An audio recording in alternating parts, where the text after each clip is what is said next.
s'aimer pour l'ouverture de portes, s'aimer pour le mauvais jour, s'aimer Dieu.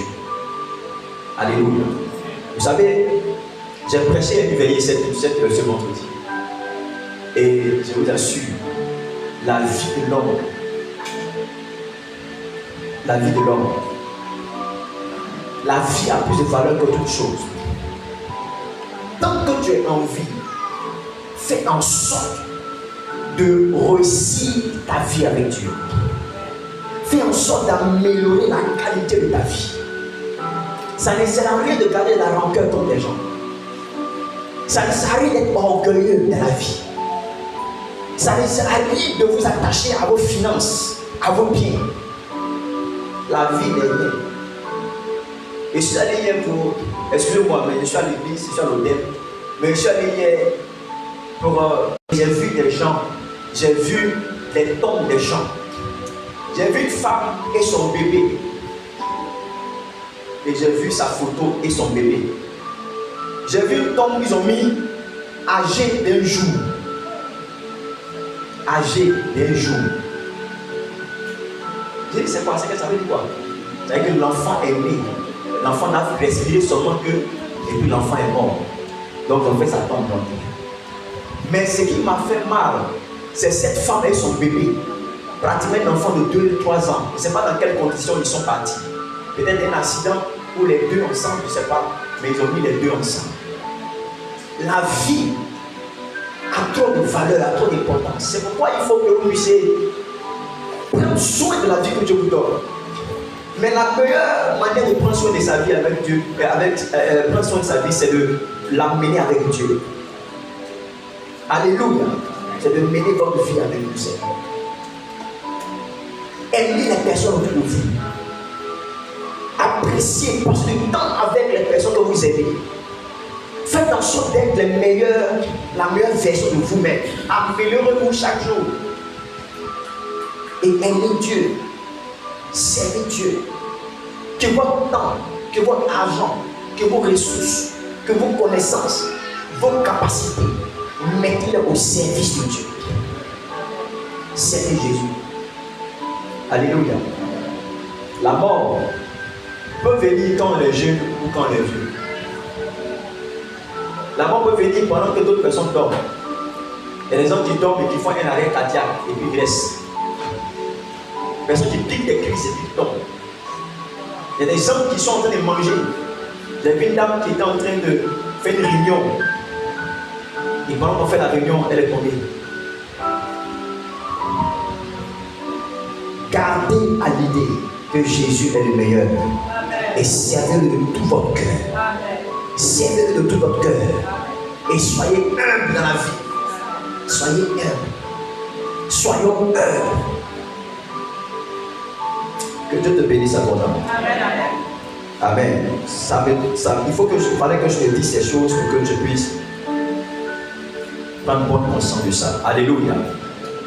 Je veux vous encourager, vous tous, d'être les partenaires du ministère PRS. C'est du ministère parce que c'est le mouvement de Dieu ici que vous soutenez. C'est ce mouvement de Dieu que j'appelle ministère. Donc tu es partenaire. Qui est partenaire ici? Lève les mains. Qui est partenaire? Non, tout le monde devait l'être. C'est le montant, c'est combien? De 20 à 1000 francs. Donc il y a ceux qui soutiennent l'église chaque mois à hauteur de 20 000 francs, ceux qui 10 000, ceux qui donnent 5 000 et ceux qui donnent 1000 francs. Les enfants eux donnent 1000 francs. Maintenant, toi, tu n'es pas dans 20 000, dans 5 000, dans 10 000, dans 1000 francs. Tu es où? Tu ne crées même pas pour toi. Il faut créer pour ta 2000. Mais il faut créer pour toi 5500, 5 francs. Il faut créer pour toi. Amen. N'ayez pas peur de soutenir l'œuvre de Dieu. N'ayez pas peur de soutenir l'œuvre de Dieu. C'est à votre avantage, vous et vos enfants. On ne soutient pas l'œuvre de Dieu pour se faire voir. C'est l'œuvre, ce n'est pas pour le prophète, ce n'est même pas pour l'apôtre. Apôtre, est-ce que c'est pour toi? Amen. Apôtre Paul, il bénit même d'autres personnes. C'est pour nous-mêmes quand nous sommes partenaires de l'œuvre de Dieu. Moi, je suis partenaire d'une agence missionnaire. Help. Et j'ai des partenariats comme ça. Je soutiens ce que les radios. J'envoie. Ce que j'envoie par mois, ça peut payer une maison sans salon. Gloire à Dieu. Si tu le fais, c'est pour toi-même que tu le fais. C'est pour tes enfants que tu le fais. Alléluia. Prier c'est bon. Jeûner c'est bon. Mais prendre son argent, mettre ça dans l'œuvre de Dieu, c'est aussi bon. En dehors de ta dîme, en dehors de tes offrandes, ne rentre pas dans le système des gens qui disent on demande trop l'argent à l'église. Est-ce que tu sais que les 3 tiers des paraboles de Jésus parlent d'argent? Est-ce que tu sais ça? Il faut commencer à étudier les paraboles de Jésus. Tu vas voir que les 3 tiers des paraboles de Jésus parlent plus d'argent. Amen. Quand vous lisez les paraboles de Jésus là, les 3 tiers parlent d'argent. Jésus même était encore plus dangereux. Parce que quand on met l'argent dans la corbeille là, Jésus m'a arrêté là, puis il regarde. Lui il regarde dans le panier. C'est ça ou c'est pas ça? Mais c'est pourquoi il a pu remarquer que la maman n'a donné son nom que 2 pièces. Amen. C'est parce qu'il regarde dans le panier. N'ayez pas de problème avec l'argent. Je peux répondre ce qu'il a dit. N'ayez pas de problème avec l'argent. Donnez de l'argent à lui, n'ayez pas de problème avec ça. Je suis prophète Carlos, moi-même je sème. Donc je vous dis ça. La peau même qu'elle a, il sème. C'est pourquoi je vous dis ça. N'ayez pas de problème avec l'argent. Si tu es carré, tu es bloqué avec l'argent, je n'ai pas l'argent, je n'ai pas donné. Si tu rentres dans ça, dans ce système-là, tu vas t'appauvrir. Tu auras des difficultés financières. Je peux te rassurer. N'ayez pas de complexe, n'ayez pas de problème avec l'argent. Quand on dit s'aimer dans l'œuvre de Dieu, ce que toi tu peux s'aimer, il faut s'aimer. Même si on dit qu'il faut s'aimer 100 000, toi tu n'as pas 100 000, tu as peut-être à 5 000. Ah, prophète, moi je n'ai pas 100 000, c'est 5 000 que moi je peux avoir. Il faut donner. Vous allez voir comment vous allez changer votre situation, votre vie. Dis-moi Amen. Amen. Nous avons démarré le séminaire et le thème du séminaire c'était fondé et enraciné en Christ. Et nous avons, par la grâce de Dieu, ça me fait mal que nous n'avons pas encore d'équipement pour enregistrer tous les enseignements qui sont donnés, pour que cela puisse servir, que vous puissiez les écouter, les mettre sur les CD, les clés USB, que vous puissiez les écouter à la maison, réécouter les enseignements. On a été bénis. Dieu nous a fait la grâce. Amen, amen. Ce matin, je vais parler d'un point important. Je vais parler de celui qui nous a été donné. Amen. Et qui nous aide à être des chrétiens enracinés et formés. Lorsque vous n'avez pas celui-là dans votre vie, vous ne pourrez pas être enraciné et puis formé. Quelqu'un me dit Amen. Amen. Lorsque Jésus est avec ses disciples pendant les 3 ans de ministère, quand il meurt, il ressuscite, il va au ciel. Après, il a dit, je vous enverrai le consolateur. Le Saint-Esprit vient et ils sont remplis du Saint-Esprit. Ils sont remplis du Saint-Esprit. Ils se mettent à parler en langue. Lorsque les apôtres prêchent, ils arrivent dans un coin où ils parlent du Saint-Esprit aux gens qui étaient là. Ils étaient baptisés d'eau, mais ils n'avaient pas encore entendu parler du Saint-Esprit. Et il a dit, non, il faut que vous soyez partie du Saint-Esprit. Il faut que vous puissiez recevoir l'Esprit de Dieu. Amen. La vie chrétienne sans le Saint-Esprit n'est pas une vie productive. Quand je suis venu ce matin, j'ai entendu le dirigeant dire que quand il n'y a pas de Saint-Esprit, c'est un club d'amis. Alléluia. C'est ce que je vous avais répété ça pendant le séminaire. Si tu n'as pas le Saint-Esprit à l'œuvre dans ta vie chrétienne ne pourra pas être une vie chrétienne solide et bien enracinée. Les bâtiments qui s'écroulent, la plupart, n'ont pas de fondation solide. Et le Saint-Esprit est l'acteur principal qui nous aide à avoir un fondement solide. Un fondement solide. La vie chrétienne, ce n'est pas par la chair. Ça ne dépend pas de nous-mêmes. Il faut l'action du Saint-Esprit dans ta vie. Amen. Et ce matin, je vais t'enseigner sur le Saint-Esprit. Mon thème ce matin, c'est le Saint-Esprit, mon avantage. Le Saint-Esprit, mon avantage. Celui qui a le Saint-Esprit est plus avantageux que celui qui n'a pas le Saint-Esprit. La différence entre nous et ceux qui sont dans d'autres religions, c'est qu'eux, ils n'ont pas l'Esprit de Dieu. Ils ont des religions qui sont basées sur la moralité, des religions qui sont basées sur les principes humains, mais ils ne sont pas basés sur la puissance du Saint-Esprit. Alléluia.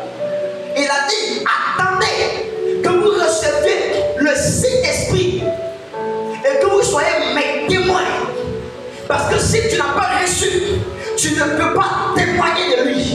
Tu ne peux pas vivre une vie qui honore Dieu. Alléluia. Le témoin, ce n'est pas celui qui seulement peut confirmer de la véracité d'un événement. Le témoin, ce n'est pas celui seulement qui peut dire c'est faux, infirmer ou confirmer. Non. Dans la pensée de Dieu, quand on dit témoin, c'est celui qui peut reproduire ce qu'il a vu. Et ça, le témoin.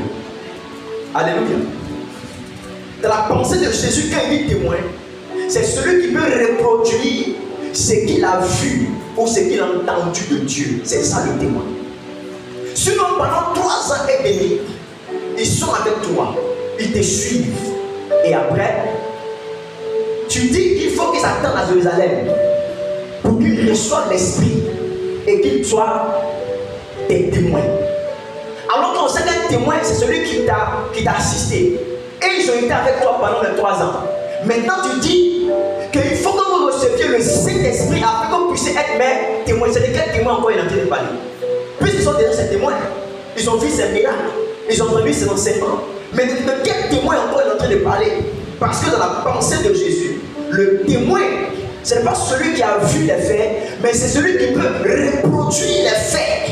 Celui qui a vu Jésus faire des miracles, mais qui lui aussi peut faire des miracles. La Bible Jésus guérit des malades, lui aussi peut guérir des malades. Et la Bible Jésus-Christ prêchait, lui aussi peut prêcher. La Bible Christ chanter des situations, lui aussi, par l'Esprit de Jésus, par le Saint-Esprit, il peut aussi faire les mêmes choses. C'est ça le témoin. Alléluia. Prends ta Bible, 2 Corinthiens chapitre 13, le verset 14. Le Saint-Esprit, mon avantage. 2 Corinthiens chapitre 13, le verset 14. Et ensuite, tu prépares. Merci Seigneur. Et ensuite, tu prépares Jean chapitre 16, le verset 13. Aujourd'hui, on va rester dans l'Ancien Testament, dans le Nouveau Testament. 2 Corinthiens chapitre 13, le verset 14. Et Jean chapitre 16, le verset 13. On peut se tenir debout, s'il vous plaît. Si ça vous plaît. 2 Corinthiens chapitre 13 au verset 13. Que la mot, prêtez attention au mot. Que la grâce du Seigneur Jésus-Christ, l'amour de Dieu et la communication du Saint-Esprit. Amen. Dans ta version, c'est écrit quoi? La communion. Voilà. Tu entendais la communion, mais aujourd'hui tu as vu que c'est la communication. Donc souvent on bâtit notre façon de faire sur ce qu'on entend, alors que c'est plus mieux de vérifier dans les Écritures. Il dit la communication. Quand on dit communication, c'est quoi? Aidez-moi, une définition. Échange. Qui d'autre? C'est quoi? En 2 personnes. Voilà. Donc la communication du Saint-Esprit. Communique à quelqu'un. Amen. Tu communiques à quelqu'un. Mais dans la communication, il y a le fait de. Il y a commun. Il y a commun. Ça veut dire qu'on partage ça en commun. Soit avec vous tous. Allons-y. Jean 16, verset 13. Jean chapitre 16, verset 13. Quand on va rentrer dans le mois de février, nous aurons encore un autre séminaire. Jean chapitre 16, verset 13. Quand le consolateur sera venu, l'Esprit de vérité, il vous conduira dans toute la vérité. Car il ne parlera pas de lui-même, mais il dira tout ce qu'il aura entendu et il vous annoncera les choses. Quand le consolateur sera venu, l'esprit de vérité, remarquez les mots qui sont employés. Ça veut dire que l'esprit de Dieu n'est pas un esprit de mensonge. Amen. Amen, amen. Donc l'esprit de Yeshua, le Saint-Esprit n'est pas un esprit de mensonge. Le mensonge vient du diable. Alléluia. Amen. Voici comment j'ai amené mes enfants à dire la vérité. Je leur ai dit que celui qui ment, il est enfant de Satan. Et puis il dit, ils tous me disent comme ça. J'ai dit oui, parce que Satan est le père du mensonge. Donc tous les menteurs, donc à part les humoristes, parce que les humoristes, eux, ils mentent, mais eux-mêmes, c'est dans leur vie même, ils mentent, dans la vraie vie. Donc Satan est le père des mensonges. Il me demande, c'est vrai? Il dit oui. Satan est le père des menteurs du mensonge. Il dit d'accord. Donc ça veut dire que si tu mens, si toi, Uriel, tu mens, ça veut dire que Satan est ton papa. Il dit non, Satan peut être mon papa. Il dit donc arrête de mentir alors. Voici comment il a appris à marcher dans la vie. Maintenant, il est dans la vérité. Il dit l'esprit de vérité, il vous conduira dans toute la vérité. Donc regardez bien. Quand le consolateur vient du mot hébreu et grec parakletos, ce qui veut dire consolateur ici. Donc le Saint-Esprit c'est un consolateur. C'est quelqu'un qui vient comme étant quelqu'un qui soutient un consolateur. Il dit ensuite l'Esprit de vérité. Donc dans le Saint-Esprit il y a la consolation, il y a la vérité. Et puis il dit maintenant, il vous conduira. Il vous conduira. Le Saint-Esprit est un guide. Est-ce que vous comprenez un peu? Il y a un micro qui est ouvert. Ah ok, c'est ton micro, d'accord. Il dit car il ne parlera pas de lui-même, mais il dira tout ce qu'il aura entendu et il vous l'annoncera. Annoncera les choses à venir. Donc le Saint-Esprit est un peu comme le papato qui t'annonce le futur de ta vie. Est-ce que tu comprends un peu?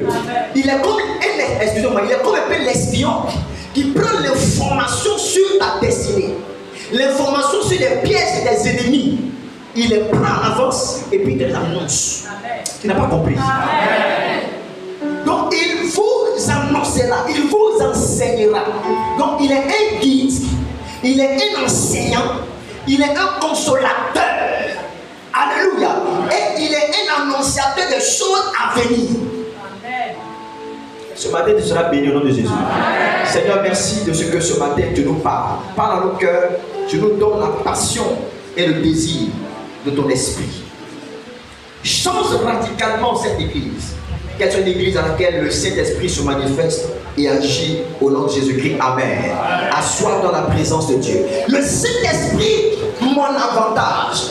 Lorsqu'on dit que quelque chose est ton avantage, ça veut dire que c'est quelque chose que tu as de plus que les autres.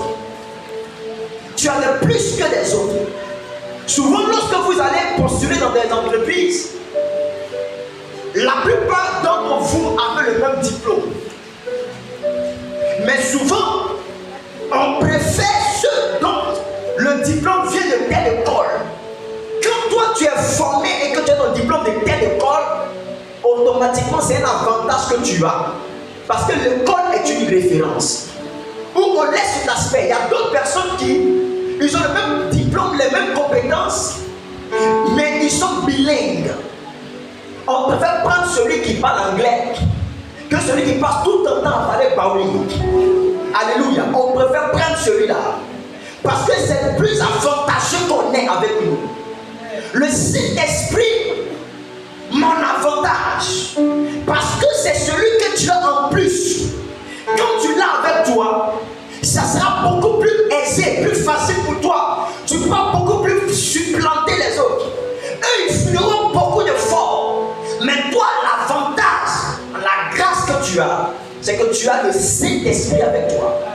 Le problème de beaucoup d'églises, de beaucoup de chrétiens, c'est qu'ils sont beaucoup ignorants de l'activité et du ministère du Saint-Esprit. Ils Dieu, mais ils sont même ignorants de ce qu'ils ont reçu, l'esprit qu'ils ont reçu qui est en eux. Ils pensent que le Saint-Esprit est seulement une puissance. Ils pensent que le Saint-Esprit est juste une colombe, est juste un feu, est juste quelqu'un dont la Bible parle. Ils ignorent que l'Esprit de Jésus vit en eux et que le Saint-Esprit qui est en toi est en réalité l'avantage et le grand secret de ta vie pour aller de l'avant. Alléluia. Le premier texte que nous avons lu parle de la communication du Saint-Esprit. Lorsque nous sommes nés de nouveau, quelque chose s'est produit dans notre esprit. On n'est plus la même personne. Le jour où tu as reçu Christ dans ta vie là, ton cœur, ton esprit ont été régénérés. La Bible dit, ne vous conformez pas au siècle présent, mais soyez transmis par le renouvellement de l'intelligence. Quand nous acceptons Jésus-Christ dans notre vie là, quelque chose s'est passé dans ton esprit. Tu peux avoir encore les mêmes habitudes, les mêmes manières de parler, mais dans ton esprit, quelque chose s'est passé. Il y a eu donc une nouvelle naissance qui se produit à l'intérieur de toi. Mais cette nouvelle naissance qui se produit à l'intérieur de toi se manifeste par le Saint-Esprit. C'est pas Jésus a dit, ne quittez pas Jérusalem. Jérusalem, c'est le lieu où il y a le temple. Jérusalem, c'est le lieu où il y a la présence de Dieu. Ne quittez pas Jérusalem jusqu'à ce que vous puissiez recevoir le Saint-Esprit. C'est lorsque vous allez le recevoir dans votre vie là, que vous serez maintenant prêts pour faire l'œuvre du ministère. Pierre a renoncé à Jésus parce qu'il n'avait pas encore reçu l'Esprit de Dieu.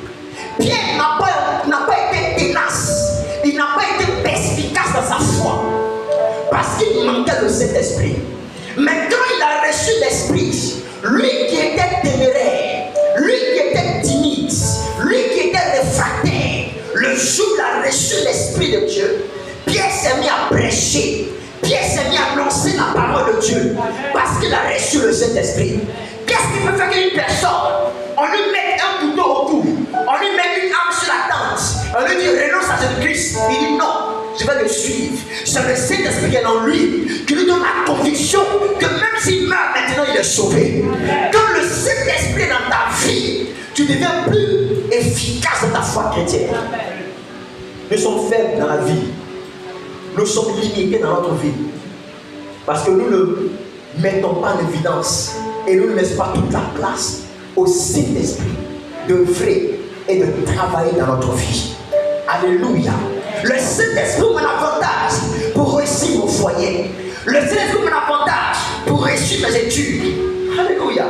Vous savez, quand moi j'étais élève, il arrive des moments où quand je prie et je dors, je vois les épreuves. Je ne sais pas si c'était mon esprit de prophète qui se manifestait à cette époque-là déjà. Mais quand je dors, je vois les épreuves. Ou quand je suis en train d'étudier pour préparer un examen, je commence à avoir une inspiration des différentes leçons ou encore des différents modules de formation qu'on doit voir. Je commence à les étudier. Et puis quand je les étudie, c'est exactement dans ça qu'on nous donne les épreuves. Il était mon avantage. Les autres étudiaient comme moi, mais là c'était moi mon avantage. Alléluia. Il y a des choses qui m'étaient révélées en avance. Parfois quand je me lève et que je prie, alléluia, je vois ma journée, je vois les événements qui vont arriver. Souvent je m'en vais faire des affaires avec mes amis, avec des personnes. Je dois débourser de l'argent. Et je fais un songe le matin que le gars avec qui je vais faire mes affaires là, il va m'attaquer. J'ai fait un son en avance. Les Saint-Esprit me révèlent ça en avance. C'est mon avantage. Le fait que tu l'as va t'orienter dans ta vie. Le fait que tu l'as va te permettre d'éviter les erreurs et les fautes. Si tu as le Saint-Esprit et si tu opères avec le Saint-Esprit, tu feras de bons choix dans la vie. Il y a des personnes qui regrettent leur vie de couple, qui regrettent être mal aujourd'hui. Il a bien subi ça, il regrette. Parce qu'au moment où il devait faire son choix, il n'a pas fait son choix avec le Saint-Esprit. Il a fait son choix avec ses yeux. Il a vu la belle femme, elle a vu que le monsieur avec les moyens. C'est avec les yeux qu'elle a fait le choix. Mais elle n'a pas fait le choix avec l'Esprit de Dieu. Le Saint-Esprit, toi, est ton avantage. Et si tu marches dans sa dynamique, tu verras des choses être affectées à ta vie. Dis-moi amen. Dis-moi amen. La première chose que je veux que tu retiennes sur le ministère du Saint-Esprit, c'est que le Saint-Esprit est un guide. Le Saint-Esprit est notre guide. Le texte qu'on a lu nous le montre. C'est ton guide. Alléluia. Et s'il est ton guide, il y a des avantages à être guidé par Dieu. Il y a des bénéfices dans la vie à être guidé par Dieu. Si tu es guidé par ta chair, tu n'arriveras pas à bon port. Si tu es guidé par tes envies, tu n'arriveras pas à bon port. Le Saint-Esprit, lorsqu'il te guide, il y a des avantages à être guidé par le Saint-Esprit. Sa première mission dans ta vie, c'est de te guider dans un monde obscur, de guider dans un monde où il y a beaucoup de pièges. Alléluia. Une fois, j'étais allé voir des parents dans notre région, et puis ils voulaient me montrer des plantations, comment on appelle ça, des forêts. Et il y a un gars là qui était devant moi. Il avait ses portes et sa machette. Moi aussi, j'ai porté, et puis je le suivais. Et il était le guide parce que c'est lui qui maîtrise les forêts. Vous connaissez les forêts dans notre région là. Tu vas te perdre. Même tu as déjà des jours, tu vas te perdre dans la forêt. Parce que lui, il est né ici. Il connaît toute la région. Il est devant moi. Il dit, pasteur, allons comme ça. Pasteur, allons comme ça. Pasteur, allons comme ça. Il dit, mon frère, de toute façon, toi et moi, on est ici là. Il faut pas m'amener quelque part là-bas. Il m'a conduit, on est parti, il m'a monté toutes les plantations, les forêts là. Il m'a monté, il dit ça. Voici, voici ce que tu peux faire ici. Voici. Et il m'a ramené maintenant au village. Il m'a montré comment il faut aller. Que ici là, il y a des serpents ici. Non, n'allons pas là-bas. Allons comme ça. Ici là, il y a quelque chose. Allons comme ça. Allons comme ça. Il me montrait parce que le guide, celui qui te guide, te permet d'arriver à destination. Amen. Celui qui te guide te permet d'être sauvé de toute forme de piège. Celui qui te guide est censé connaître le chemin. Tu n'as pas dit amen ça. Amen, amen, amen. Celui qui te guide est censé te montrer quoi? Il est censé connaître le chemin. Parce que toi, tu ne connais pas le chemin. Toi, tu ne connais pas le chemin. Un guide maîtrise forcément le chemin. Amen.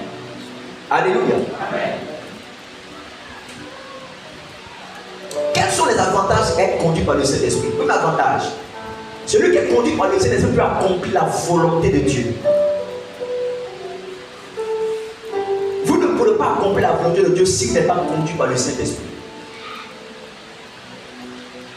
Celui qui est conduit par le Saint-Esprit a un avantage, c'est qu'il peut accomplir la volonté de Dieu. Nous sommes tous déconnectés, vous ne pouvez pas dire, pour la plupart déconnectés de la volonté de Dieu. Tout ce qu'on fait, on fait de nous-mêmes. Est-ce que ce que Dieu veut là t'intéresse? Est-ce que ce que Dieu veut t'intéresse? Si tu n'es pas conduit par la volonté de Dieu, tu vas être en retard sur beaucoup de choses. Celui qui conduit par l'Esprit de Dieu est utile entre les mains de Dieu. Tu deviens utile parce que tu es conduit par lui. Est-ce que vous me suivez? Amen. Vous me suivez? Amen. Je suis en train de parler du Saint-Esprit. Amen. Première chose que je dis sur le Saint-Esprit, c'est que le Saint-Esprit est un guide. Il est un guide. Notre guide. Le guide. Notre guide. Amen. Et maintenant, quand tu te laisses guider par le Saint-Esprit, il y a des avantages qui se font dans ta vie. Le premier avantage, c'est que tu accomplis la volonté de Dieu. Deuxième avantage, c'est que tu deviens utile entre les mains de Dieu. Amen. Les personnes que Dieu guide sont des personnes qui sont utiles entre ses mains. Si tu n'es pas guidé par Dieu, tu ne peux pas être utile entre les mains du Seigneur. Alléluia. Amen. Alléluia. Amen. Un jour, j'étais chez moi et j'étais en train de prier. Et pendant que je priais, j'ai vu l'image d'une dame qui était venue il y a 2 semaines à l'église. Et puis, je ne connaissais pas chez elle, mais j'ai vu son image. Et quand j'ai fini ma prière, je sors, je commence à marcher. J'entendais dire qu'elle habitait quelque part juste derrière l'église, un peu devant. Donc je sors et je vais vers l'église. derrière l'église. J'ai commencé à sillonner le secteur. Et puis j'ai dit au Saint-Esprit, je ne connais pas l'endroit, mais je veux que tu me conduises. Que tu me conduises. Je suis allé jusqu'à arriver quelque part devant une cour. Et puis, je me suis arrêté, je sais plus l'endroit. Et j'ai prié encore. Quand j'ai prié, j'ai vu une image, j'ai vu une entrée et j'ai vu des chiens qui étaient à l'entrée. Et puis, l'image est passée en flash. J'ai continué encore mon chemin. Je suis allé un peu devant et j'ai vu l'image que je venais de voir, où j'ai vu une cour comme ça, où le portail était un peu rouge vieilli. Et j'ai vu que il n'y a pas de crépissage autour. La vision que je venais d'avoir, à peine, c'est exactement ce que j'ai vu quand j'ai avancé. J'ai vu un portail comme ça et j'ai vu des chiens devant la cour. Et je suis rentré. J'ai demandé que, est-ce que vous connaissez une femme de tel nom? Et ils m'ont dit, allez dans la dernière porte. Je suis allé. Je trouve que la dame qui avait le dimanche, je suis passé il y a 2 dimanches en arrière, je la trouve en train d'agoniser. Je la trouve en train d'agoniser, en train de mourir. Sa pauvre fille, qui est d'un autre papa, est en train de la tuer par la sorcellerie. Sa pauvre fille. J'arrive, elle est en train d'agoniser. Je rentre, je la trouve. Elle dit, hey, prophète, qui t'a montré ici? Tu connaissais ici? Je dis non. Elle dit, ils sont en train de mourir, voici. Et je me suis mis à prier pour elle. Délivrance, manifestation. Je prie pour elle. L'esprit qui se manifeste dit que, quand ça dévoilait, en fait, c'est sa fille, voici, tous les détails. Alléluia. Parce que j'ai été conduit par l'Esprit de Dieu. Lorsque tu te laisses guider par l'Esprit de Dieu, tu deviens utile pour sauver une vie qui était sur le point de mourir. Dans la même période, il y a une jeune dame, servante de Dieu, qui était venue dans une église à côté. Et dans ses faiblesses, elle a eu à pécher. Une servante de Dieu, elle prêchait même parmi les femmes. Elle a péché et puis elle est tombée enceinte. Donc l'église dans laquelle elle était là, ils l'ont chassée. Eux aussi, ils sont durs. Ils l'ont chassée. Puisqu'elle était dans les groupes des femmes, elle prêchait même les femmes. Mais toi, tu prêches depuis tant de temps enceinte. Alors qu'elle n'était pas mariée. Elle n'est pas d'exemple. Elle-même ne pleure pas la main sur du pilote. Elle dit, pardon, il faut aller à un modèle. Bon, moi, je suis un prédicateur. Moi, je viens pour sauver les vies. Tu as commis des erreurs, c'est vrai. Mais qui suis-je moi pour te condamner? Jésus est mort pour toi. Il dit, ma fille, il faut venir à l'église. Ce que tu as fait, ce n'est pas bon. Mais tu as pris les conséquences. Sinon, le jour où tu as fait ça, là, Dieu t'a déjà pardonné quand tu t'es repenti. Mais la conséquence, c'est la grossesse. Là, tu vas assumer. Voilà, tu vas assumer le regard des gens. Tu vas assumer la parole des gens. Si quelque chose, c'est pas grave. Viens t'asseoir. Et la jeune dame, elle avait des problèmes spirituels. C'est vrai qu'elle prêchait, mais elle avait des problèmes spirituels. Alléluia. Je suis à la maison un jour. Et puis, je vois son image dans mon esprit. J'ai envie de la voir. Je ne sais pas pourquoi. Je sors. Puisque je connais déjà chez elle. Je vais la voir. Je rentre chez elle. Je la trouve. Elle et puis ses soeurs. Je la trouve là. Puisqu'elle est enceinte. Je la retrouve là. En train. Comme si quelqu'un était dans l'âme. Alléluia. Elle dit toute la nuit. C'est comme si sa maison n'avait plus de toiture. Et elle voyait comme si elle se retrouvait dans l'antre de la mort.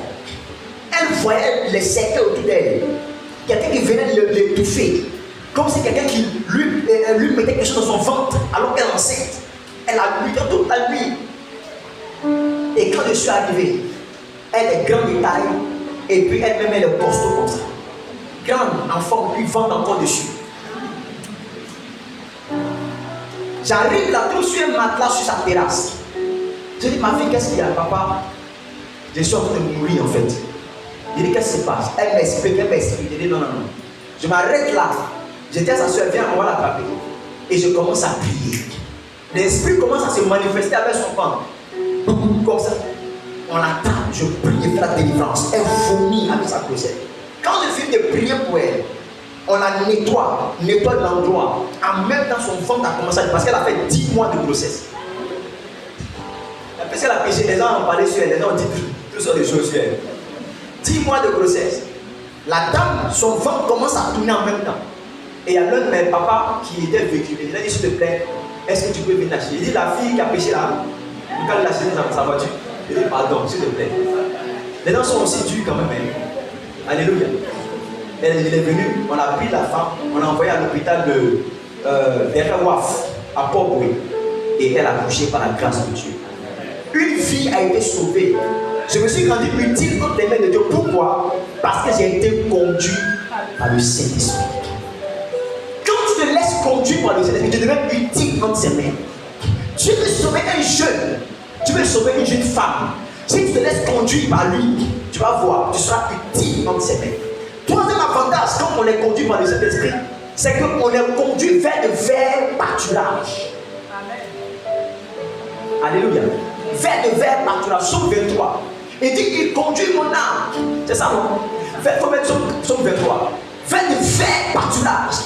Lorsque tu es conduit par le Saint-Esprit, tu ne manqueras pas de provision pour ta vie. L'endroit où il y a des verts pâturages, c'est là qu'il va te conduire. L'endroit où tu commences à marcher là, il va te conduire là-bas. L'endroit où tu vas faire une affaire, ça va prospérer, il va te conduire là-bas. Il va te conduire vers des verts pâturages. Il me fait reposer dans des verts pâturages. Il me dirige près des eaux paisibles. Pour que tu puisses avoir la paix. Pour que tu puisses avoir la provision qu'il faut pour que ta vie puisse aller de l'avant. Alléluia. Amen. Il y a un avantage immense de faire du Saint-Esprit le guide de ta vie. Amen. Ne vous laissez pas conduire par vos envies. Que moi c'est comme ça, moi je fonctionne. Moi c'est comme ça, je fonctionne. Toi tu es qui? Et moi c'est comme ça, moi je fonctionne. Il faut que tu te laisses guider par le Saint-Esprit. Un prophète qui n'est pas conduit par le Saint-Esprit, il va faire beaucoup de gaffes dans le ministère. Un pasteur qui n'est pas connu par le Saint-Esprit, il va empêcher le Saint-Esprit d'agir et il va faire beaucoup d'erreurs. Le Saint-Esprit va te donner de la facilité à faire les choses. Tu laisses guider par le Saint-Esprit, va t'orienter dans la provision qu'il faut à ta vie. Ce qu'il faut dans ta vie, il faut parfois la provision. Tu as des idées, tu as la force de te battre, de faire du commerce. Mais il y a un endroit précis où tu dois être. Et le Saint-Esprit, quand tu lui laisses guider ta vie, il te conduit là-bas. Il faut dire Amen. Il faut dire encore Amen. Amen. Le Saint-Esprit va t'aider à vaincre les pièges sataniques. Des pièges sataniques. Satan est un grand poseur de pièges. Il va te piéger de toutes les façons. Que tu sois pasteur, que tu sois fidèle, Satan va te piéger par beaucoup d'événements. C'est pourquoi l'avantage de se laisser conduire par le Saint-Esprit va t'aider à vaincre les pièges de l'enfer. Quand Satan veut te piéger, c'est terrible. Il va te piéger avec des histoires. Il va te piéger avec la femme ou avec l'homme. Il va te piéger avec un péché. Il va te piéger avec une situation où tu seras obligé de... Il y a ce monsieur-là qui est venu dans le bureau de son patron. Et son patron lui dit qu'on veut que tu puisses noter. Je prends un exemple. On a 10 commandes à faire. On veut que tu écrives 10 commandes. Et puis nous, on veut que tu dises 10 commandes, mais on va faire 9 commandes. On va garder une commande pour nous. On veut donner une promotion, mais on voudrait que tu commandes d'abord passer pour le boulot. C'est un film. Il faut que tu puisses en fait faire comme ça pour qu'on puisse faire des combos ensemble. Alléluia. C'était un piège. Il a dit non, que lui, sa morale et sa foi ne lui permettent pas de faire ça. Et quand il a fini de parler, tout le monde a commencé à applaudir. On dit félicitations.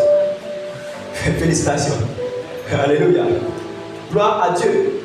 Il y a un pasteur qui était dans son bureau et il y a une soeur qui est venue pour la prière. Et elle a commencé à prier pour la soeur. La soeur a commencé à le toucher, a commencé à toucher le pasteur. Elle a commencé à toucher le pasteur. Et une soeur avec toutes ses capacités de soeur. Elle le touche, elle le touche. Il prie, il a prié, ouais, c'est pas ça. Amen. Elle dit au pasteur, wait now. Faites pas attendre un peu.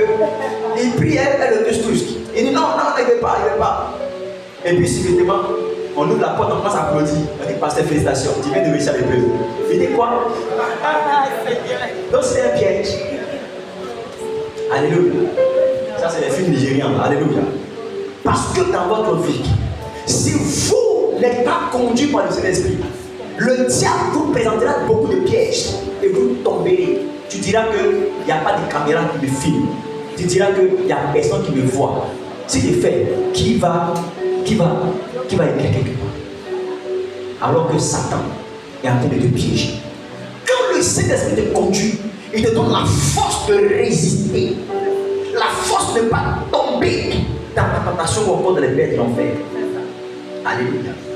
Dis-moi amen. Amen. Un fils de Dieu est caractérisé par le fait qu'il soit guidé par le Saint-Esprit. Romains chapitre 8 verset 14 dit que ceux qui sont conduits par l'Esprit sont des fils de Dieu. Donc on reconnaît les fils de Dieu pas parce qu'ils s'habillent bien, pas parce qu'ils ont leur prospérité. On reconnaît les fils de Dieu quand ils sont conduits par le Saint-Esprit. Dis-moi amen. Amen. Par le fait que tu sois conduit par le Saint-Esprit. Si tu es conduit par le Saint-Esprit, tu iras de l'avant et ta vie réussira. Le Saint-Esprit, mon avantage, parce que d'abord, il est mon guide. Il est mon guide. Deuxième chose sur le Saint-Esprit, je vais terminer là, pour que nous puissions finir. Attends, alléluia. C'est le Saint-Esprit. C'est que le Saint-Esprit est mon instructeur ou encore mon enseignant.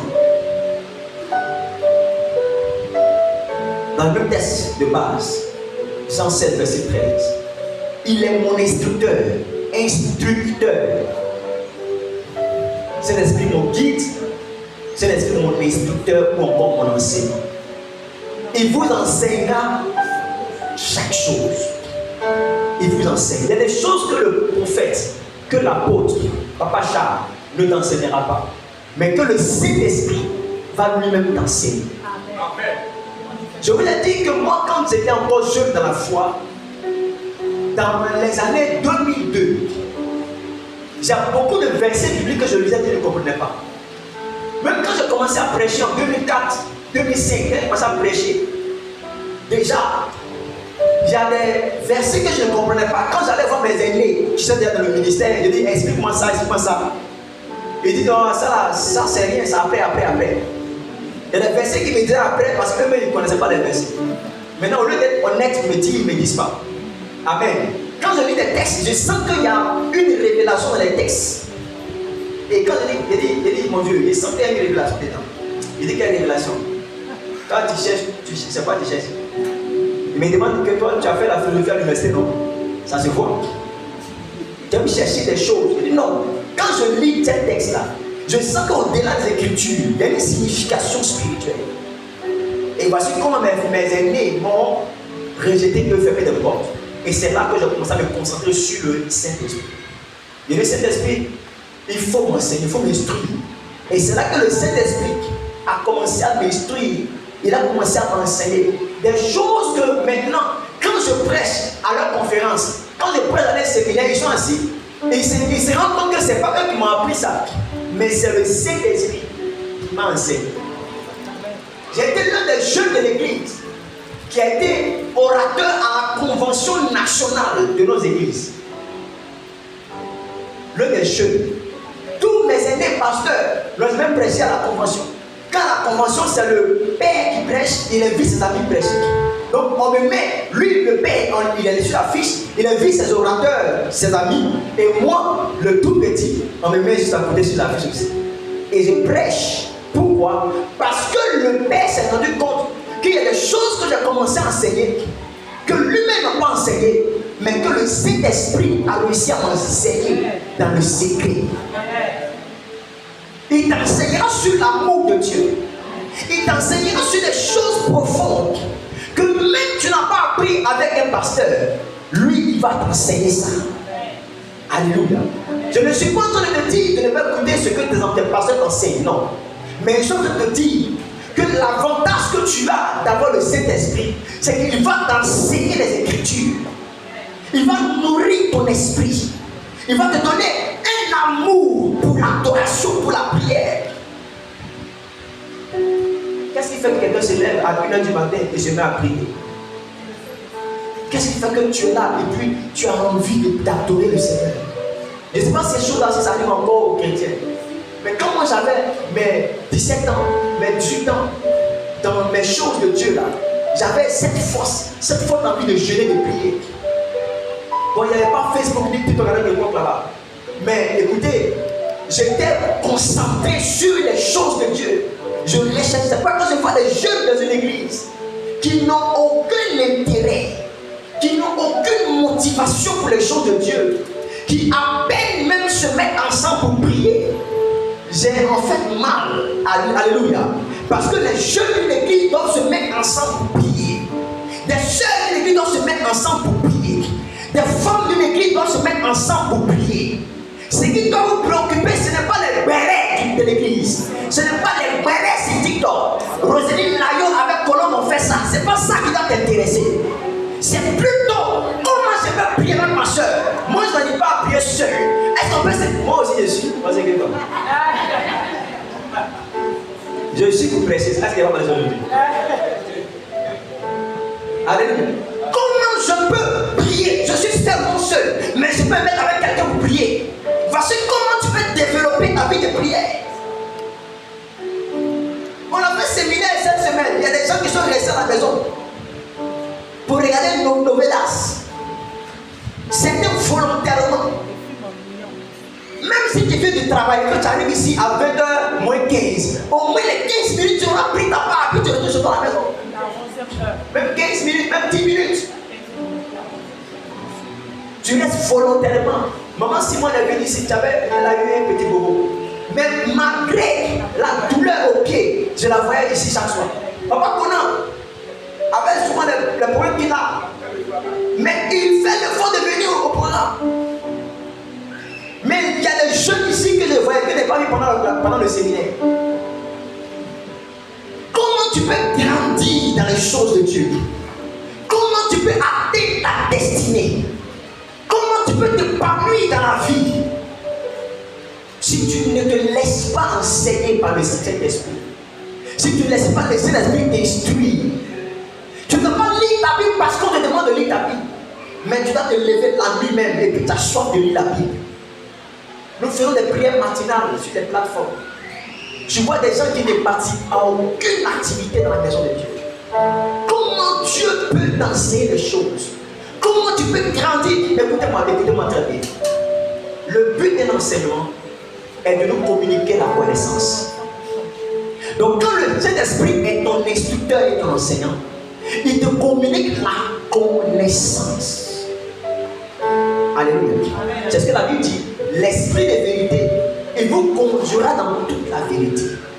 Il y a des vérités qu'on doit savoir sur ta vie. Est-ce que tu sais ça?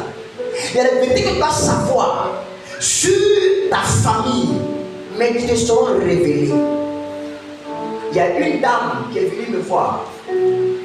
Elle m'explique ses problèmes. Je lui ai dit, ton problème là, c'est lié à ta famille.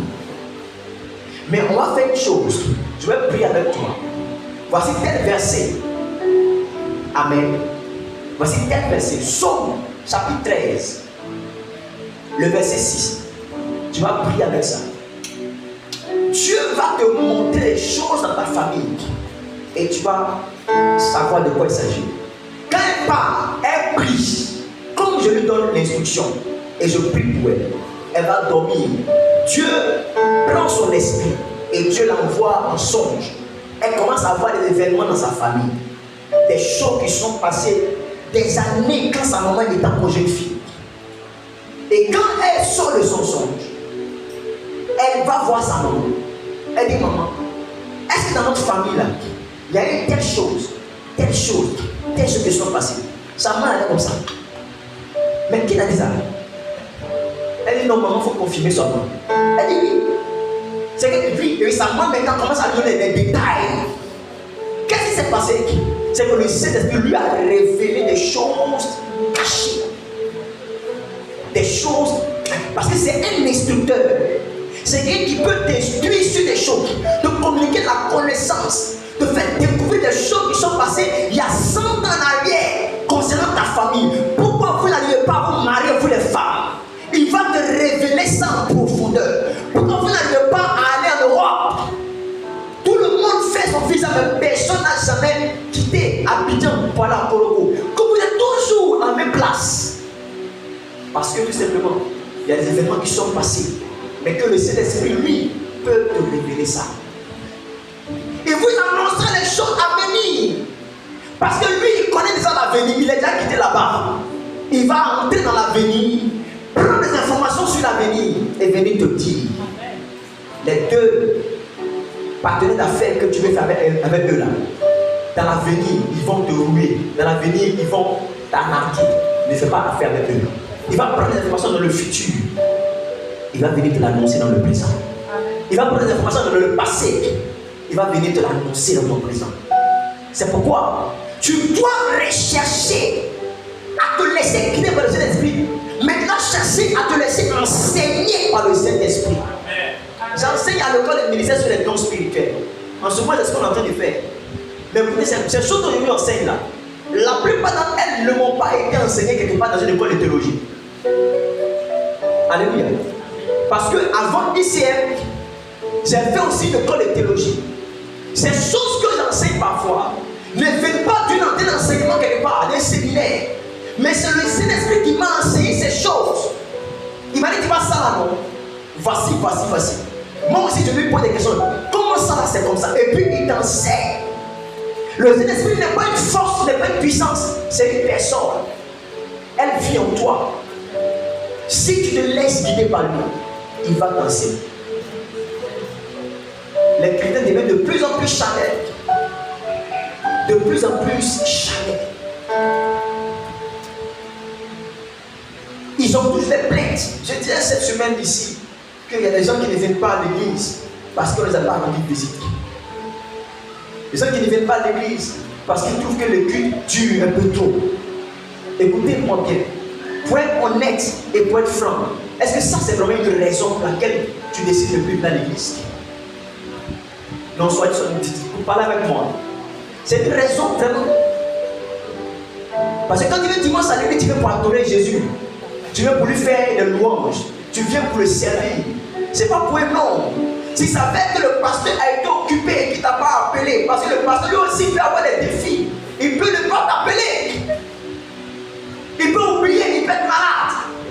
La porte était un peu malade la semaine passée. Il peut être malade, il peut ne pas t'appeler. Il peut oublier parce qu'il a aussi beaucoup d'enfants qui le sollicitent. Tu peux laisser un message, il voit le message, mais il veut répondre après et après il oublie. Oui. Vous faites ça en vous-même ou vous ne faites pas ça aussi? Toi-même, tout le monde te voit un message, mais tu oublies de répondre. C'est faux ou c'est vrai? C'est 2 semaines après, tu dis, et puis tu vois un appel. Tu as vu, mais tu dis après tu oublies. Mais quand c'est pour le pasteur, c'est là que c'est le problème. Si on ne t'a pas rendu visite, dès qu'on te rendre visite, mais on ne fait pas de ça toute une histoire. Soyons des personnes spirituelles. Grandissons dans notre marche avec le Dieu. La mère doit grandir. Sortir des considérations. Sortir des choses qui sont enfantines. Sortir des choses qui sont basiques. Sortir des choses qui ne te ressemblent pas. Ce n'est pas de ton âge. Ce n'est pas de ton âge. Tu dois grandir. Amen. Ce n'est pas de ton âge. Sortons dedans. Qu'on ne fasse plus la police pour des choses. Pourquoi on va te dire qu'il faut éviter qu'il y ait à l'église? Pourquoi on va te dire qu'il faut les sanctifier? Pourquoi on va te dire qu'il faut prier? Pourquoi tu vas te faire la police pour ça? Tu as 5 ans de vie chrétienne. Tu as 10 ans de vie, tu es encore dans ça là. Tu as ton voisin, tu es encore dans ça. Il faut le dire ça. Il faut le dire. S'il dit il faut le dire le prophète qui dit. Il n'est pas peur de lui. Il faut le dire le prophète qui dit. Il faut la toucher. Il faut la toucher. Il faut le dire le prophète qui dit. Tu es encore dans ça là.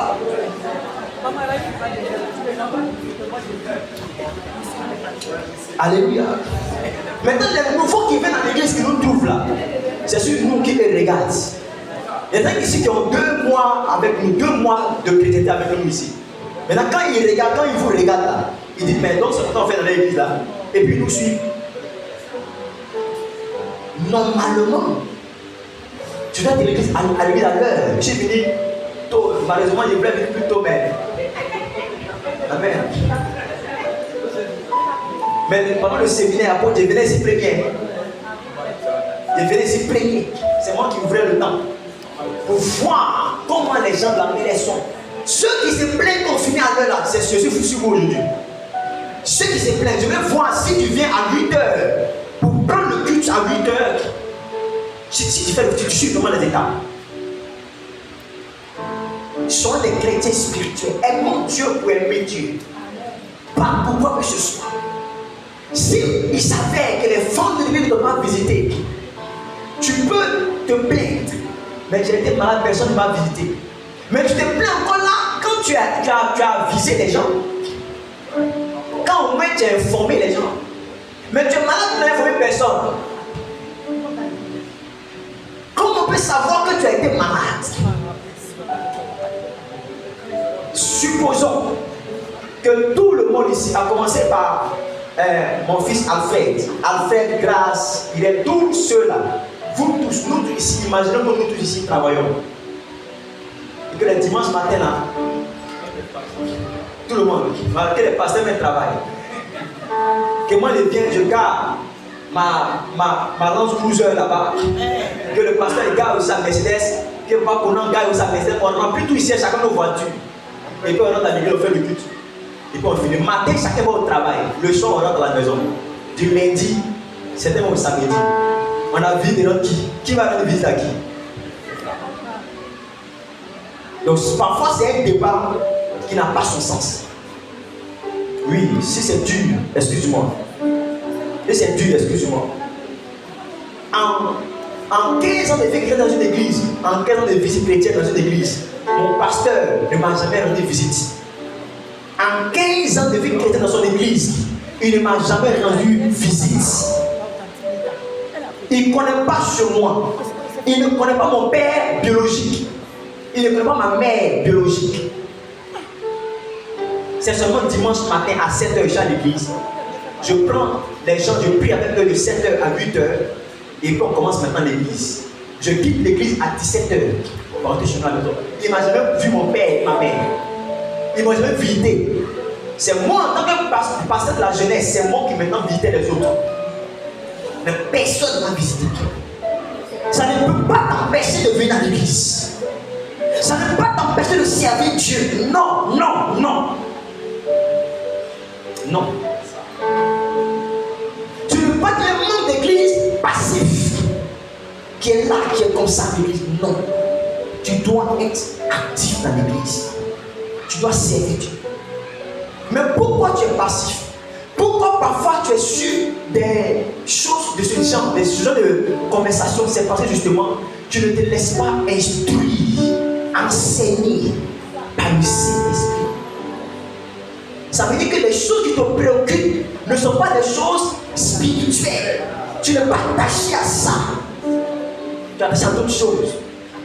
Sinon, si on ne t'a pas invité, ça ne va te blesser. Est-ce que le prophète est en train de dire qu'il faut inviter les gens? Non.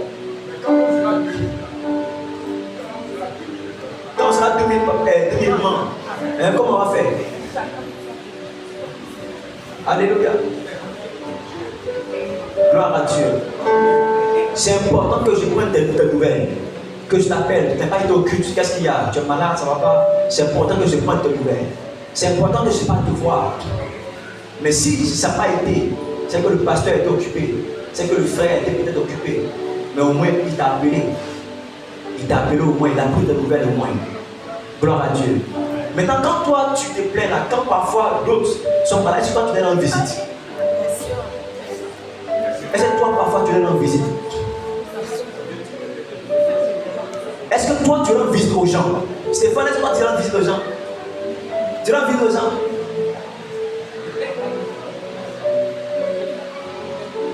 Maman Satan, tu rends visite aux gens. Elle va le ça. Alléluia. Est-ce que toi tu rends visite aux gens? Est-ce que toi tu es assis? Est-ce que toi tu as visité quelqu'un? Un frère, une soeur. Est-ce que toi tu as fait? Toi tu te plains quand tu n'as pas visité. Est-ce que toi tu as fait ça à quelqu'un? Vous voyez la manière dont nous sommes parfois injustes dans notre façon de fonctionner. Que tout vienne des autres. Que tout vienne des autres. Et toi? Dis à ton voisin, et toi? Et toi-même? Si la mairesse est à ce niveau, en partie, c'est les membres de l'église. Ce sont les pasteurs.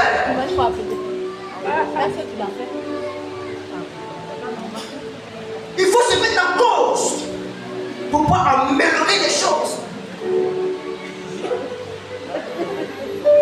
Quand on publie une affiche comme ça, souvent je vous vois tous j'avais un numéro, en tout cas ceux qui donnent un numéro. Je vois ce que vous faites avec mes affiches, avec les affiches. Je vois ce que vous faites. Ils ont des WhatsApp, mais tu ne vois pas l'affiche en statut. Si le prophète n'a pas parlé à d'autres, je les menace. Inbox. Il dit si elle n'est pas vue l'affiche là, ton portable va brûler. C'est là qu'ils mettent ton statut. Oui, après tu les menaces, si elle ne voit pas ton portable, ça c'est bloqué. Comme quand tu prends crédit des portables, de toute façon on bloque là. C'est pas bloqué ton portable. Tu ne prends pas compte des fonctionnalités du portable. Je vois qu'ils partagent tout ce qui est, prédication d'autres églises, tout ce qui est enseignement d'autres églises, mais eux-mêmes, les choses concernent l'église, ils n'ont aucun zèle, aucune motivation pour l'église. Vous, Mégalière, vous avez répétition ici. Vous êtes combien à faire répétition? Je vous ai vu 2 personnes avec c'est le bout de village, c'est pas le bon là. Alléluia. Réunion de femmes. La dernière fois, j'ai vu votre réunion de femmes ici. Je vois un groupe de femmes qui sont assises là-bas, un groupe qui sont assis au milieu, un groupe qui sont assis comme ça. Il y a des modèles de. Il y a des encore. 2026, ça convient encore dans ça. Est-ce que je peux parler ce matin? Vous êtes encore dans ça là. Moi, je viens vous trouver à la mairie ici. Donc, c'est comme ça que vous faites. C'est comme ça que vous fatiguez l'apôtre. C'est comme ça que vous faites. Mais l'église ne. Attends, descendez un peu, parce que les sangs sont. Réunion des femmes, vous êtes assises comme ça au milieu. Il y a un groupe qui est assis ici, il y a un groupe qui est assis derrière, il y a un groupe qui est assis. Regarde vous là. Personne n'est intéressé. C'est mon vélo qui a fait la réunion, c'est sa réunion à elle. Quand Donatien annonce des réunions, c'est-à-dire que lui, il fait sa réunion, vous n'êtes pas intéressé pour les autres jeunes. Vous voyez comment est-ce qu'on évolue? Ça bloque l'œuvre de Dieu. Quand nous, les pasteurs, quand on fait les conférences des pasteurs, et puis quand on dit qu'on fait Dieu, il faut conduire la prière.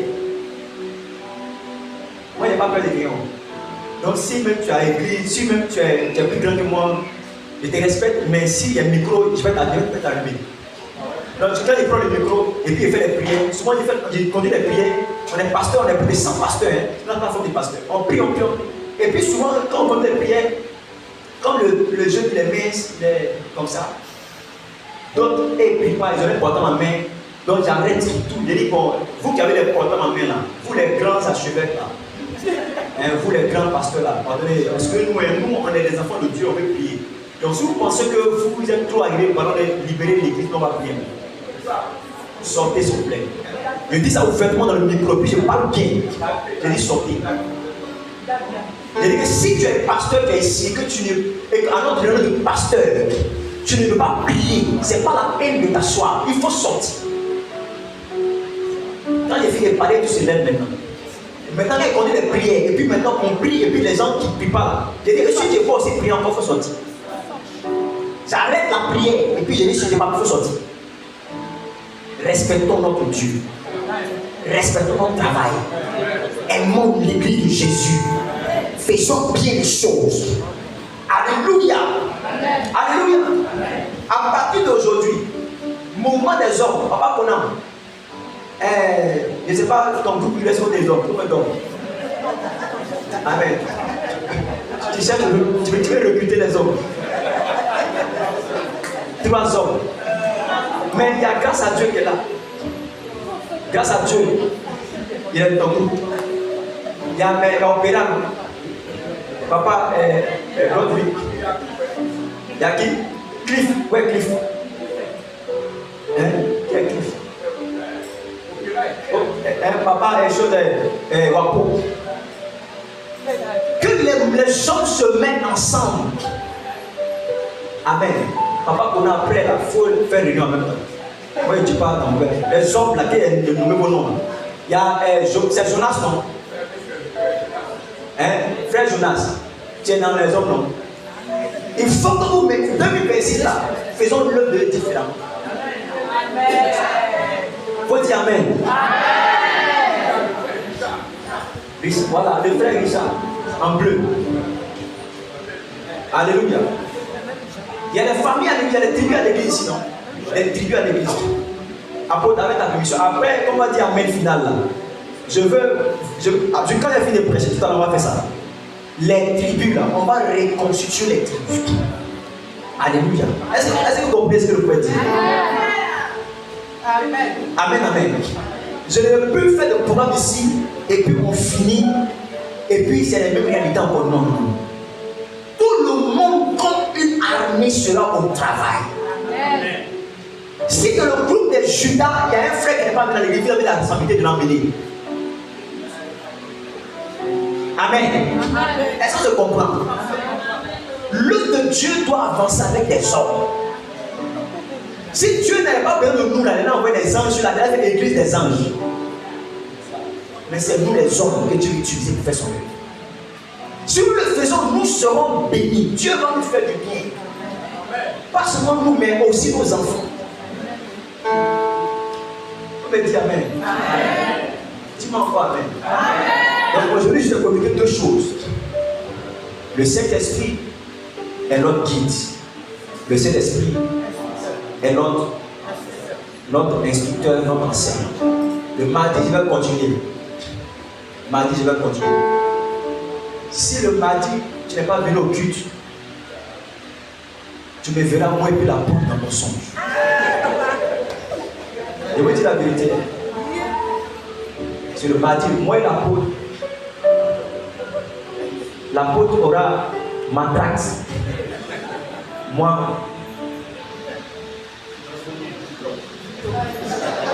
si quand tu fais les femmes, on met ça dans le bagage de son mari quand c'est marié.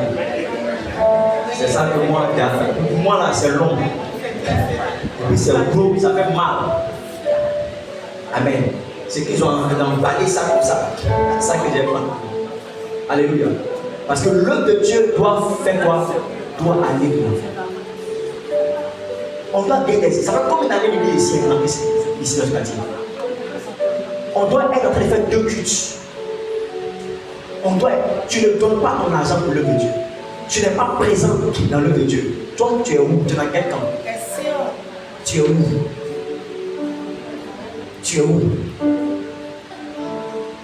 On va commencer à faire des programmes. Tu seras motivé pendant 2 semaines. Après, 3 semaines, tu disparaît de la rue. Le Saint-Esprit nous est donné pour qu'on puisse être actif, pas passif. Pour que tu sois actif. Quand quelqu'un est rempli, cet esprit, il est actif pour l'œuvre de Dieu. Il a du zèle, il a la passion pour l'œuvre de Dieu. Toi, c'est quel esprit tu as reçu et puis tu es négligent de l'œuvre de Dieu. C'est quel esprit que tu as reçu et puis tu es négligent de l'œuvre de Dieu. Ce matin, je ne suis pas là pour te blâmer. Je suis là pour t'encourager. Te faire comprendre qu'on doit progresser ensemble. Une église vivante, une église puissante. Les gens sont remplis de la puissance de Dieu, où Dieu se manifeste ici. Mais on le sait, on est puissant en œuvre, on est puissant financièrement. Les jeunes gens ici qui ont à peine 25 ans, à peine 30 ans, travaillent, ils sont déjà millionnaires. C'est ça qu'on veut. Amen. Elle parle en langue, elle est belle, elle est bien habillée, bien parfumée, chic, belle, mariée. Et puis elle est remplie du Saint-Esprit en plus. C'est ça qu'on veut. C'est ça qu'on veut. Des jeunes entrepreneurs qui commencent à faire des business, qui ont des affaires, qui développent des marchés de 50 millions, des marchés de 100 millions. C'est ça qu'on veut dans l'église. C'est pas seulement les autres qui vont avoir. Il faut que l'église de Jésus soit en activité. Amen. C'est le Saint-Esprit qui fait le travail dans nos vies. Il va te révéler même une des business d'affaires. Ne soyons pas superficiels. Ne soyons pas charnels. Soyons fondés et enracinés par le Saint-Esprit. Tiens-toi sur les pieds. Acclame le Seigneur pour sa parole. Mon instructeur, il est ton avantage dans ce monde. Il est ton avantage dans ce monde. Lève ta voix, commence à prier.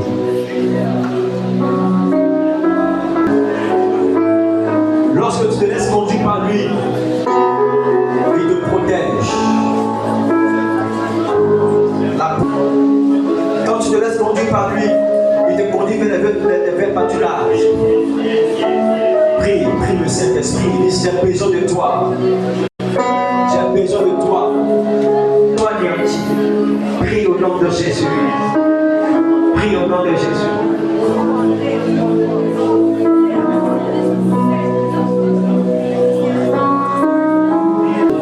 Ouvre les yeux, regarde-moi un instant. Alléluia. Comment le Saint-Esprit peut remplir nos vies et peut inonder nos vies? L'une des choses importantes pour que le Saint-Esprit puisse prendre le contrôle de ta vie, c'est de le désirer. C'est de le désirer. Il faut désirer ardemment que le Saint-Esprit prenne le contrôle de ta vie. Quand tu vas commencer à être intime à lui, c'est une voix à l'intérieur de toi qui te parlera. Tu sentiras que tu n'es pas seul. Tu sentiras que tu es conduit par lui. Ce n'est pas quelque chose d'abstrait, quelque chose qu'on imagine, non. Il est réel, le Saint-Esprit. Il est réel. Et les personnes qui font des songes, ils ne comprennent pas. Le Saint-Esprit va t'expliquer. C'est lui qui donne les dons. C'est lui qui facilite notre vie chrétienne. Tu as besoin que le Saint-Esprit puisse t'inonder. Est-ce que tu entends ma voix ce matin? Je vais te demander une chose. Pendant que je demande que tes yeux soient ouverts, écoute-moi. Pendant qu'on s'est en train de prier tout à l'heure, je veux que tu lèves les mains et que tu fermes les yeux, sincèrement. Écoute, avant de fermer les yeux, écoute-moi seulement. Je veux que tu lèves les mains quand tu vas prier et que tes yeux soient fermés. Mais que ton cœur soit ouvert.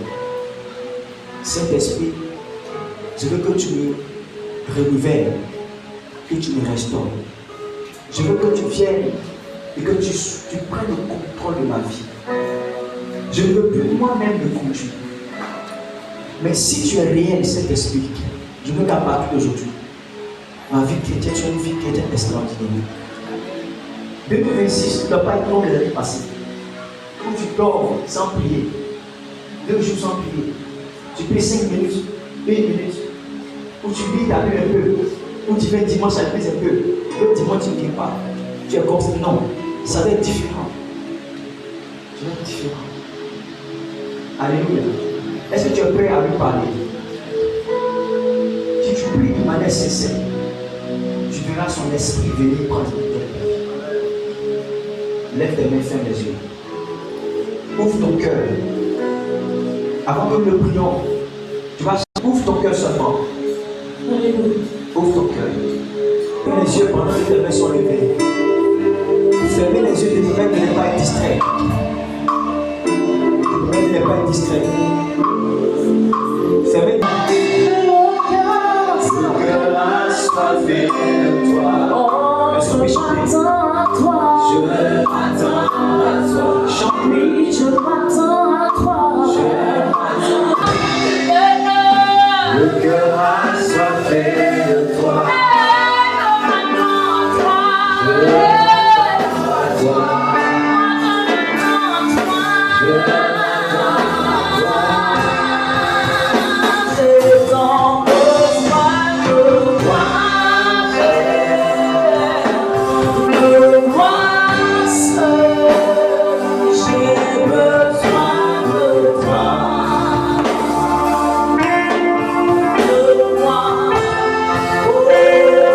Ton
progrès, c'est que tu appartenir. Je veux que tu me guides. Je veux que tu m'enseignes. Je veux que tu m'instruises. Conduis-moi dans la profondeur de ta présence. Conduis-moi dans la profondeur de ta présence. Conduis-moi dans la profondeur de ta présence. Je veux grandir dans ta voie. Je veux accéder à ta volonté. Je veux te vivre et expérimenter. Saint-Esprit, Saint-Esprit, Saint-Esprit, Saint-Esprit, Saint-Esprit, Saint-Esprit, Saint-Esprit, Saint-Esprit, Saint-Esprit, Saint-Esprit, Saint-Esprit. Ne ferme pas la bouche, ne ferme pas la bouche, ne ferme pas la bouche. Cher Saint-Esprit, nous t'invitons parmi nous. Nous t'invitons dans nos vies. Nous t'invitons dans nos vies. Tu es le guide par excellence. Tu es l'instructeur et l'enseignant par excellence. Nous voulons que tu inondes nos vies. Comme cette pluie de l'arrière-saison, nous voulons que tu souffles dans nos vies. Laisse tomber ta pluie dans nos vies. Laisse tomber ta pluie dans nos vies. Que la terre de notre vie soit fécondée. Qui pleuve, qui pleuve, qui pleuve, qui pleuve dans ma vie, dans mon ministère, dans ma maison. Qui pleuve dans mes affaires, qui pleuve dans mes études, qui pleuve dans mes projets, qui pleuve dans ma santé, dans ma maison. Merci Seigneur. Qui pleut, fait qu'il pleut. Ouvre ses plus précieux. Fait qu'il pleut.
Son esprit, comme un vent doux, un vent léger, souffle sur toi.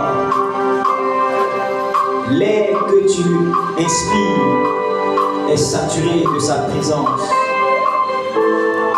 Tout ce qui était dans ta vie, qui t'empêchait de te laisser guider, te libère à partir d'aujourd'hui. Le Saint-Esprit, le vent de son esprit prend le contrôle de ta vie à partir d'aujourd'hui. Merci Saint-Esprit. Merci Saint-Esprit.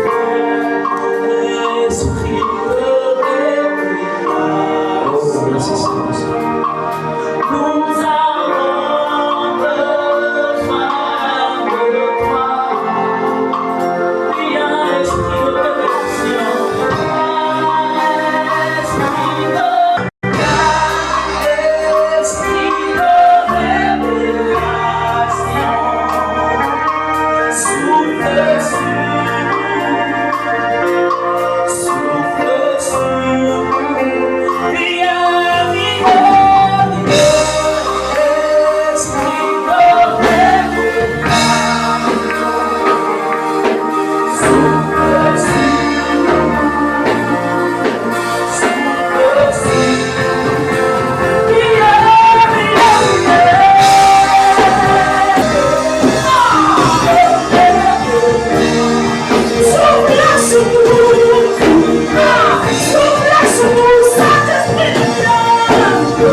Merci pour l'onction et la puissance de ton esprit dans nos vies. Rends-nous efficaces pour la gloire